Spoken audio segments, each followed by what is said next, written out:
A number of other top Republicans are at their party's leadership conference in New Orleans this weekend.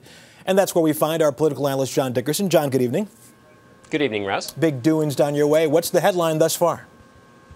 Well, what you heard from speakers and from attendees was the constant theme that they're worried the next generation won't have it as well off as this generation. That's why they want so badly to beat Barack Obama. But there's a bit of a split. Haley Barbour, the governor of Mississippi, said Republicans can't be focused so much on ideology, on the purity of candidates. But then Senator Jim DeMint from South Carolina said only if Republicans focus on the purity of their candidates can they win. This battle will go back and forth throughout the primaries. Let's talk about Texas Governor Rick Perry, who still has not said if he is in or out of the presidential race. What are you hearing down there? Are Republicans excited about him?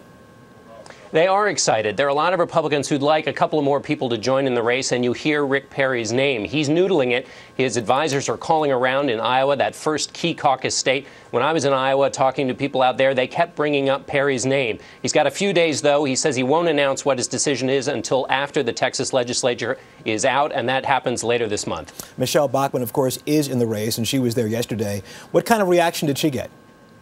She's on a bit of a roll. She did well in the New Hampshire debate earlier in the week. A poll came out after that in New Hampshire, and she's doing well. In Iowa, where she was born, she has a good following. I talked to one GOP activist there who said she could win the state if she gets the organization. In New Orleans, she was very well received. The audience was very happy to hear from her. And the thing is, they don't necessarily think she could be president, but what they like to hear, Russ, is what she's saying. And they say she speaks for them.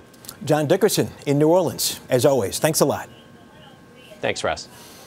And results from a presidential straw poll at that GOP conference show Ron Paul finishing first, while former Utah Governor Jon Huntsman placed second.